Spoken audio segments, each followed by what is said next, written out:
23. Mr. Charles Proctor Dawn. I was half dressed the next morning when Dick Foley came in. He reported, in his word-saving manner, that Bill Quint had checked out of the Miners' Hotel at noon the previous day, leaving no forwarding address. A train left Personville for Ogden at 12:35. Dick had wired the Continental's Salt Lake branch to send a man up to Ogden to try to trace Quint. "We can't pass up any leads," I said, "but I don't think Quint's the man we want. She gave him the air long ago. If he had meant to do anything about it, he would have done it before this. My guess is that when he heard she had been killed, he decided to duck, being a discarded lover who had threatened her." Dick nodded and said, "Gunplay out the road last night. Hijacking.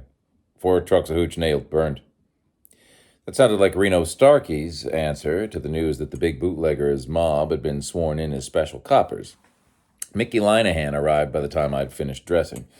"Dan Rolfe was at the house all right," he reported. "The Greek grocer on the corner saw him come out around 9 yesterday morning. He went down the street wobbling and talking to himself. The Greek thought he was drunk." "How come the Greek didn't tell the police? Or did he?" "Wasn't asked. Swell department this burg's got. What do we do? Find him for them and turn him in with the job all tacked up?" "McGraw has decided Whisper killed her," I said, "and he's not bothering himself with any leads that don't lead that way. Unless he came back later for the ice pick, Rolfe didn't turn the trick. She was killed at 3 in the morning. Rolfe wasn't there at 8:30, and the pick was still sticking in her. It was—" Dick Foley came over to stand in front of me and ask, "How do you know?" I didn't like the way he looked or the way he spoke. I said, "You know because I'm telling you." Dick didn't say anything. Mickey grinned his half-wit's grin and asked, "Where do we go from here? Let's get this thing polished off." "I got a date for 10, I told him. "Hang around the hotel till I get back. Whisper and Rolfe are probably dead, so we won't have to hunt for them." I scowled at Dick and said, "I was told that. I didn't kill either of them." The little Canadian nodded without lowering his eyes from mine. I ate breakfast alone and then set out for the lawyer's office. Turning off King Street, I saw Hank O'Mara's freckled face in an automobile that was going up Green Street. He was sitting beside a man I didn't know. The long-legged youngster waved an arm at me and stopped the car. I went over to him. He said, "Reno wants to see you." "Where will we find him?" "Jump in." "I can't go now," I said. "Probably not till afternoon." "See Peak when you're ready." I said I would. O'Mara and his companion drove on up Green Street. I walked half a block south to the Rutledge block. With a foot on the first of the rickety steps that led up to the lawyer's floor, I stopped to look at something. It was barely visible back in a dim corner of the first floor. It was a shoe. It was lying in a position that empty shoes don't lie in. I took my foot off the step and went toward the shoe. Now I could see an ankle and the cuff of a black pants leg above the shoe top. That prepared me for what I found. I found Mr. Charles Proctor Dawn huddled among 2 brooms, a mop, and a bucket in a little alcove formed by the back of the stairs and a corner of the wall. His Van Dyke beard was red with blood from a cut that ran diagonally across his forehead. His head was twisted sideways and backward at an angle that could only be managed with a broken neck. I quoted Noonan's "What's got to be done has got to be done" to myself, and gingerly pulling one side of the dead man's coat out of the way, emptied his inside coat pocket, transferring a black book and a sheaf of papers to my own pocket. In 2 of his other pockets, I found nothing I wanted. The rest of his pockets couldn't be got out without moving him, and I didn't care to do that. 5 minutes later, I was back in the hotel, going in through a side door to avoid Dick and Mickey in the lobby and walking up to the mezzanine to take an elevator. In my room, I sat down and examined my loot. I took the book first, a small imitation leather memoranda book of the sort that sells for not much money in any stationery store. It held some fragmentary notes that meant nothing to me and 30-some names and addresses that meant as little, with one exception.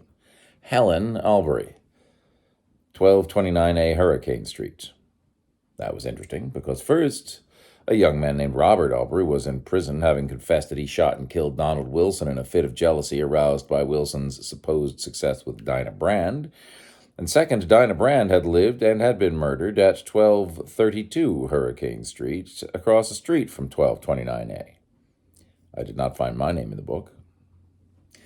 I put the book aside and began unfolding and reading the papers I had taken with it. Here, too, I had to wade through a lot that didn't mean anything to find something that did. This find was a group of 4 letters held together by a rubber band. The letters were in slitted envelopes that had postmarks dated a week apart on the average. The latest was a little more than 6 months old.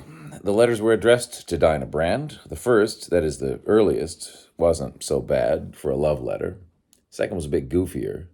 The third and fourth were swell examples of how silly an ardent and unsuccessful wooer can be, especially if he's getting on in years.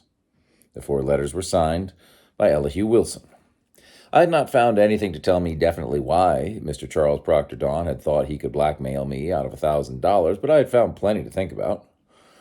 I encouraged my brain with 2 Fatimas and then went downstairs. Go out and see what you can raise on a lawyer named Charles Proctor Don, I told Mickey. He's got offices in Green Street. Stay away from them. Don't put in a lot of time on him. I just want a rough line quick. I told Dick to give me a 5-minute start and then follow me out to the neighborhood of 1229A Hurricane Street. 1229A was the upper flat in a 2-story building almost directly opposite Dinah's house. 1229 was divided into 2 flats with a private entrance for each. I rang the bell at the one I wanted. The door was opened by a thin girl of 18 or 19, with dark eyes set close together and a shiny, yellowish face under short-cut brown hair that looked damp. She opened the door, made a choked, frightened sound in her throat, and backed away from me, holding both hands to her mouth. "Miss Helen Aubrey?" I asked. She shook her head violently from side to side. There was no truthfulness in it. Her eyes were crazy.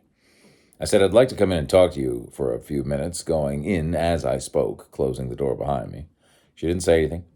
She went up the steps in front of me, her head twisted around so she could watch me with her scary eyes. We went into a scantily furnished living room. Dinah's house could be seen from its windows. The girl stood in the center of the floor, her hands still to her mouth. I wasted time and words trying to convince her that I was harmless. It was no good.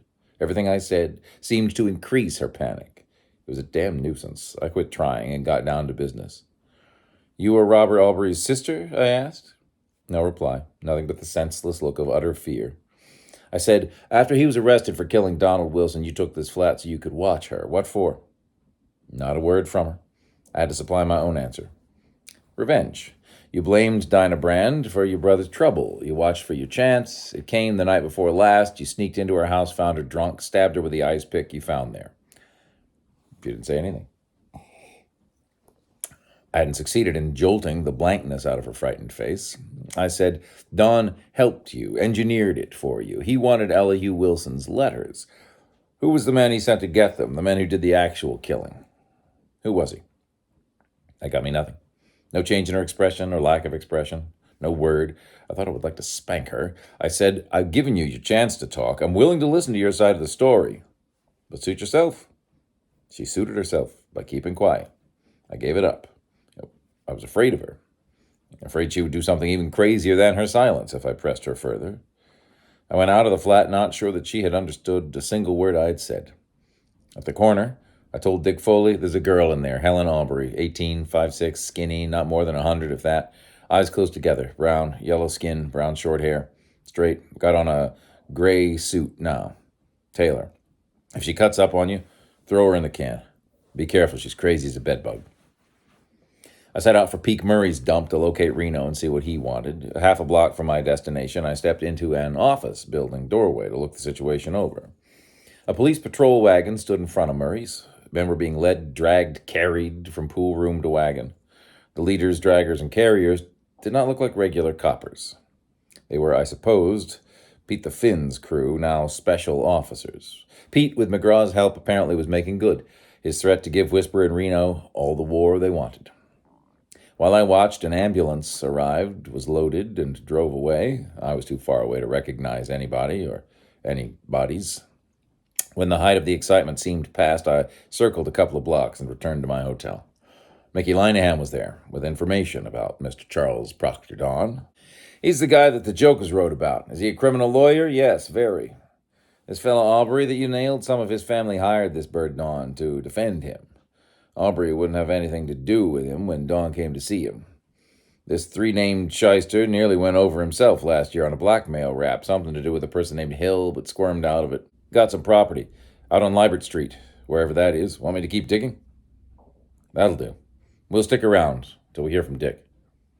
Mickey yawned and said that was all right with him, never being one that had to run around a lot to keep his blood circulating, and asked if I knew we were getting nationally famous.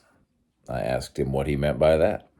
I just ran into Tommy Robbins, he said. The Consolidated Press sent him here to cover the doings. He tells me some of the other press associations and a big city paper or two are sending in special correspondents, beginning to play our troubles up.